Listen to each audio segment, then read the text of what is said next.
No. You had it pretty easy. Remember when you and your friends went and played mailbox baseball? Dad didn't even get mad. He just chalked it up to some sort of a teenage rite of passage. Yet I had one drink at a party when I was 20 and all hell broke loose. That's because he didn't want anything bad to happen to you. All right, come on, Tom, stop. He loved and cared about you just as much as me. He always favored you. Even Mom says it. I know, my boys are playing sports so much and I feel like I hardly ever see them. You know, between flying back and forth to London, and I end up missing a lot of their games, and I hate leaving them. Leave. Isn't that what you do best? Leave? You weren't around for us tonight, and it seems like you're not around for your kids either. What is that supposed to mean? You know, it would have been good to have you there with us tonight. Mom was worried. I needed a breather. I don't know, the whole wake thing is just too much. You really should have been there with us. I had nothing to say. I couldn't stand the thought of being there and making small talk and acting like it's normal for all of us to be together when it's not. Like I could? You just thought it was your birthright to have him bending over backwards just for you. You never appreciated him. What? Are you crazy? I loved Dad. I loved everything about him, including what he did for us, not just me, us. Just because I don't live in this town anymore doesn't mean I'm not a part of this family. I was the only one around helping them. Where were you then?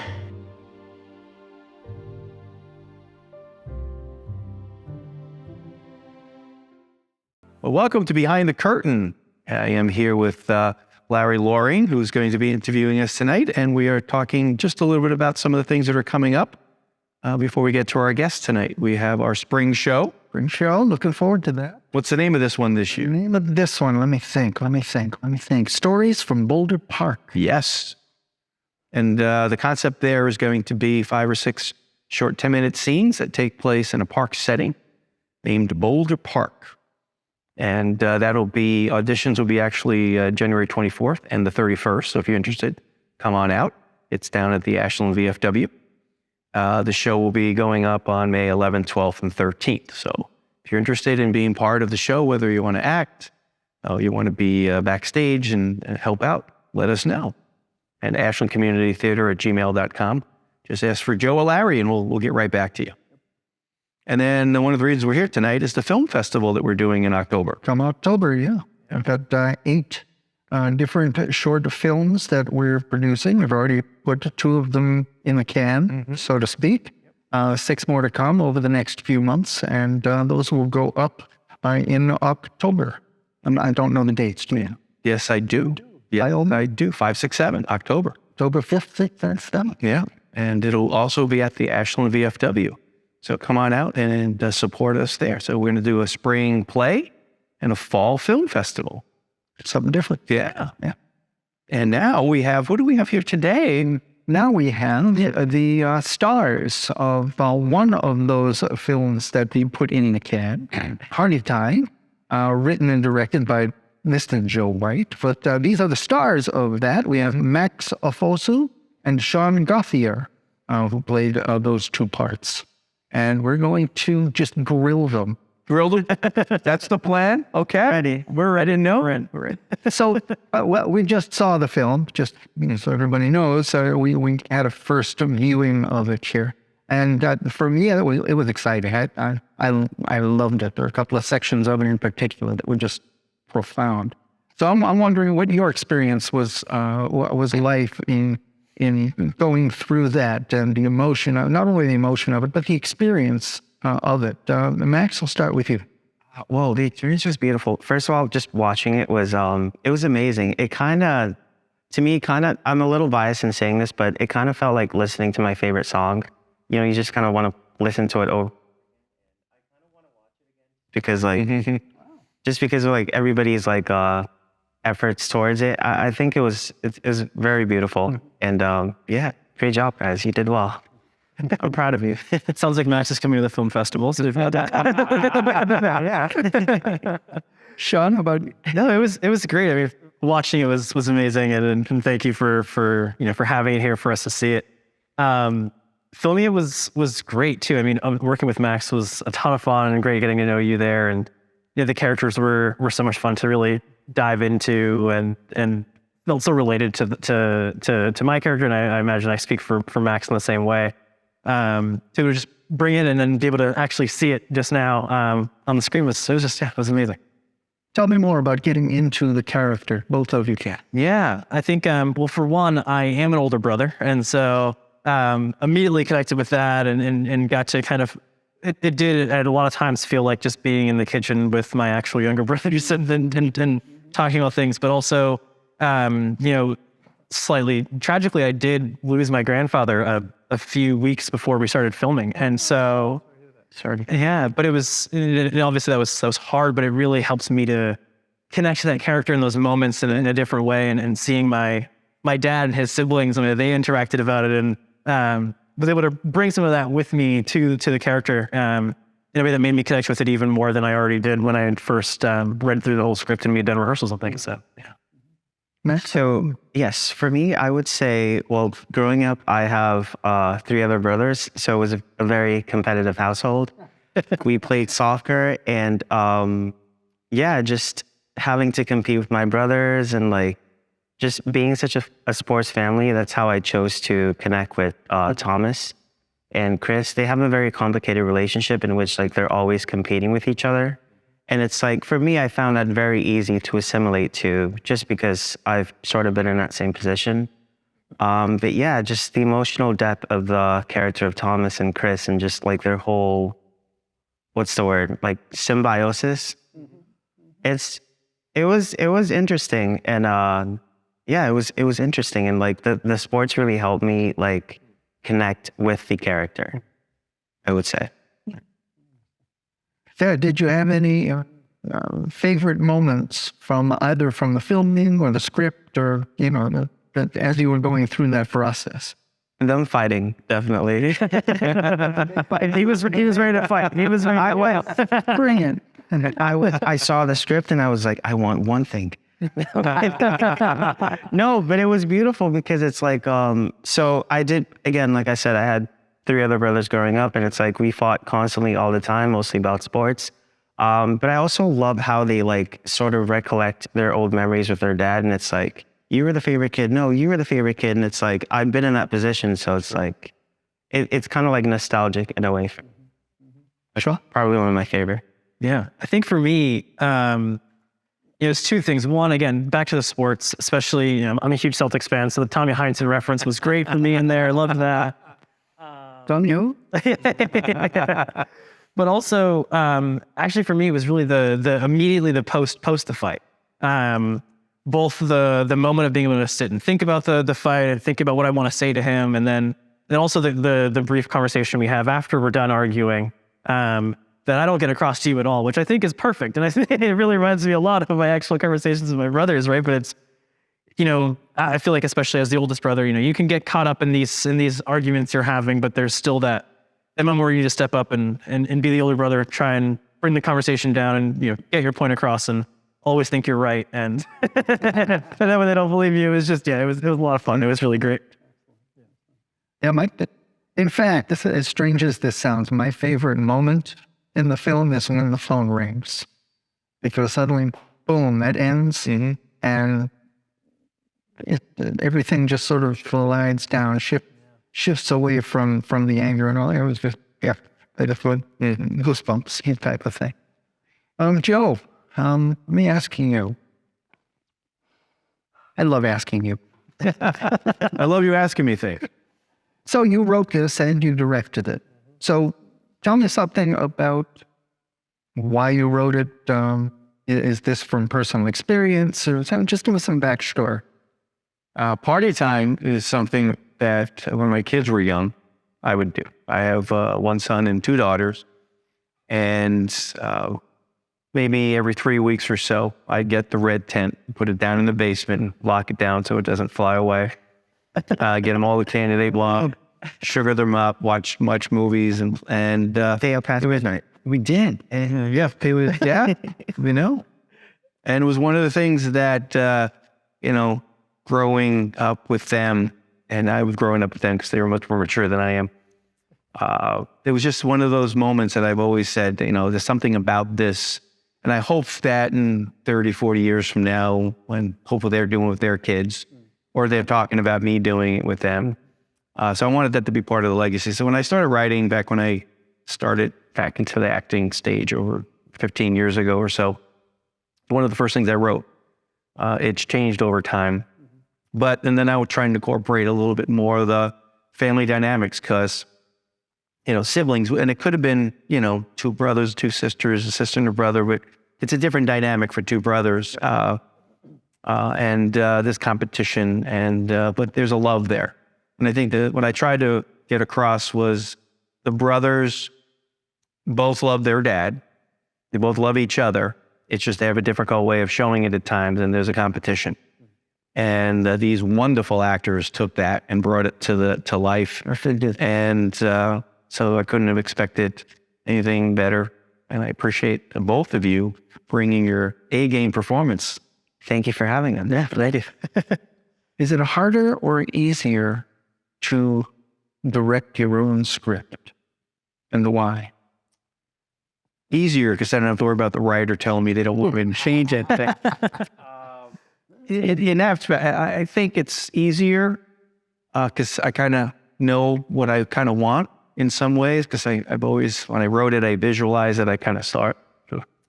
And then more difficult at times because you maybe get too close to it and say, I don't. So what I try to do is open it up to people, and hopefully we were collaborative enough as a team to work some of those out that maybe I was too close to it to see, that maybe somebody else said, this will work better for me. And also you have to work with your actors to make sure that they're comfortable with the words that they're delivering, as opposed to the words that are on the page. Sometimes it's better the way Chris or Thomas would say it, or how you would project Chris or Thomas to say it, than the way it was put on paper. So I would go, it's easier to direct something you write because you know it closer to it. And because if you don't write it, you're kind of taking an interpretation about what that writer is saying, and it may not always be what they want. Especially if you work closely with the writer, it could become problematic. We've had that problem with them. Sometimes. Just not everybody's vision is the same. So this question's for all of you. What's your favorite line, either that you spoke or that the other person spoke, or in Joe's case, either of them, or both of them, for that matter? Favorite line? Great question. Let's see. We'll start with Joe, Alden. Okay, well, I think, okay, so I have a lot of favorite lines in I don't want to influence them, but there are a lot of favorite lines in the play, but I think it was mostly the scene itself, the argument. Two components. One, when Sean was trying to describe his point of view, and he came across the way he felt, the emotion about it, and he was opening up, which Chris doesn't normally do. And to have Thomas have it fall, say, I didn't see it. I can totally, in my mind, that was one of my favorite moments of there. So it wasn't a line per se there. And then when Max was delivering, the two things with Max. One was the delivering of poker chips. You know, you started again and said, excuse me, like I love you correcting yourself. Excuse me, I'm like Lucky Poker, darling Chris. So that component, and then the combination of the ending, where I think hopefully the film captured the sentiment about what the actors were doing by looking at it from the perspective of each other, about you watching your brother. You know something was wrong there. So it really wasn't lines, it was more moments to me.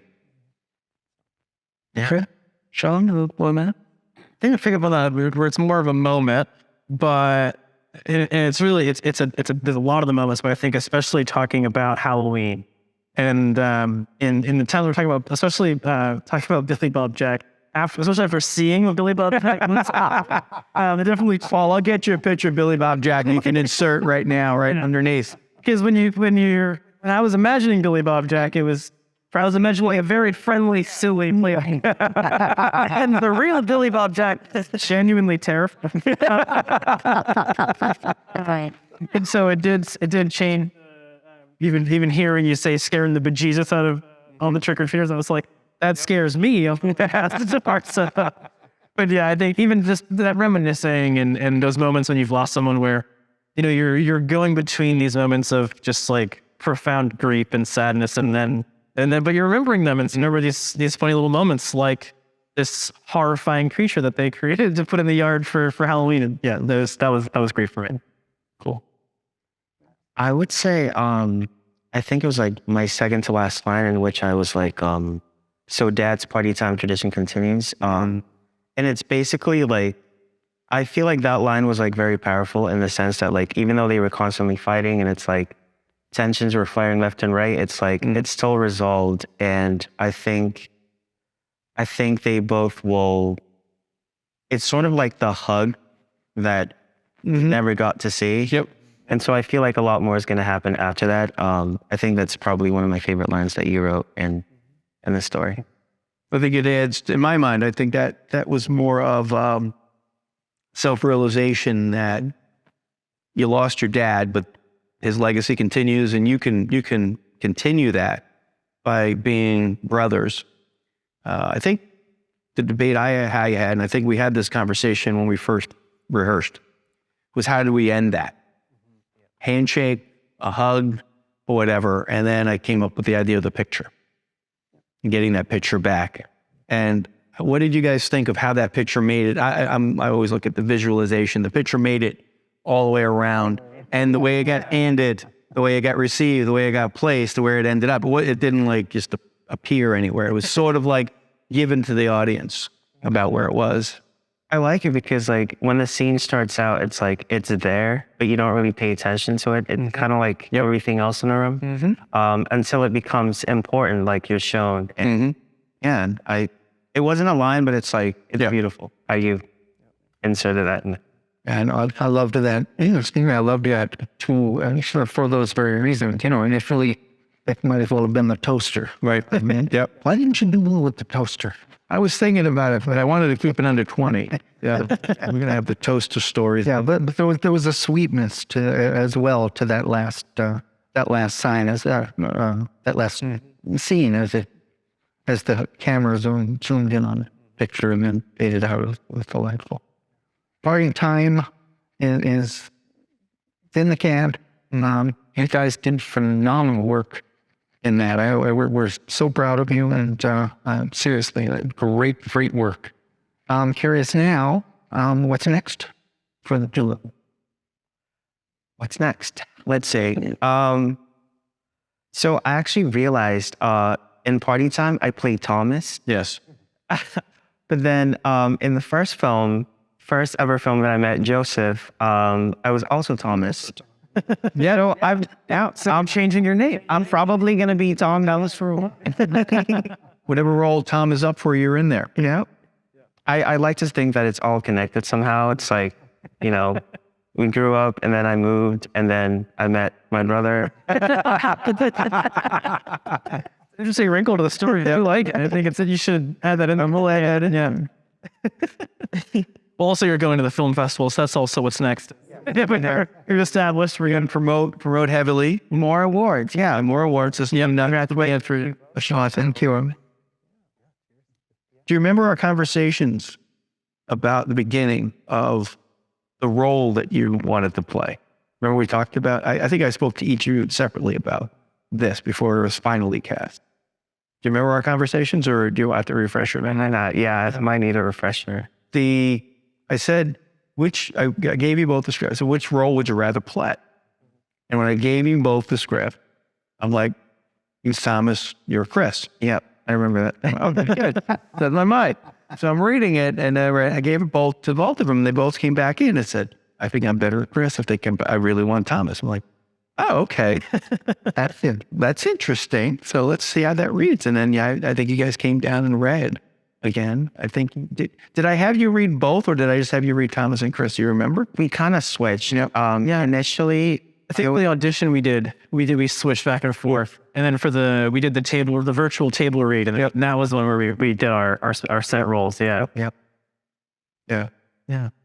So I think we made a good choice there. Yes, you know. So, well, the moral of that story is that sometimes your first initial reaction to something is not always the right thing. Just think about it and be open to listening to others and try it.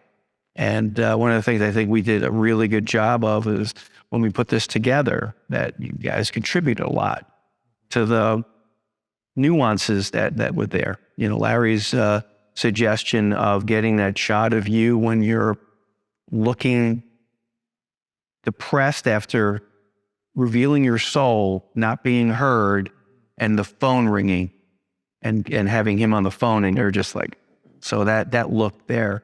I mean, all those small pieces add up to, I think, what you saw. You know, the words are one thing, the actors doing the words are another thing, the film of it, the shots that you take, but you know, those little contributions, not little, they're a very integral part of that. So, and I think all of you contributed extremely, not only just your talents, but also your emotion to what you felt this story was about. And I appreciate that. Sean, how about you? What do you got going there? Yeah, I actually I just wrote and I'm going to be directing my own short film. I just did. We're filming in a few weeks. I'm very excited and terribly nervous, and really looking forward to that. Joe, what's the name of it? Yes, exactly. The name of it is Eleonora, and it's based on a short story by Edgar Allan Poe. I'm a big Poe fan, and it's maybe the only one where the ending is sad, but it's more bittersweet than absolutely depressing or genuinely hilarious. Yeah. And yeah, really excited to bring it to life. It's gonna be shot all in one take, so it's gonna be a lot to get through, but we're really excited about doing it. Now, are you entering it at any film festivals? Yeah, so it's gonna be part of the single take film challenge that has basically entirely moved online. It's based in Florida. Okay. But yeah, so I'm really excited about it, and make sure that you guys can see it once it's done. Beautiful. How long do you think it'll take to do? From the beginning, you've cast it, I'm assuming. I'm in the middle of casting. I just wrapped up callbacks yesterday. Okay. And I'm also going to be acting in it. And so I just finished callbacks. I've got most of my crew put together. But I think I wrote my first draft of it maybe about a month ago. I just did my hopefully last big rewrite, a few moments and things. But yeah, I mean, it's interesting, so the challenge, all the films have to be under 8 minutes. Okay. And I was like, okay. And I was first thinking about it, I'm like, 8 minutes. How hard could that?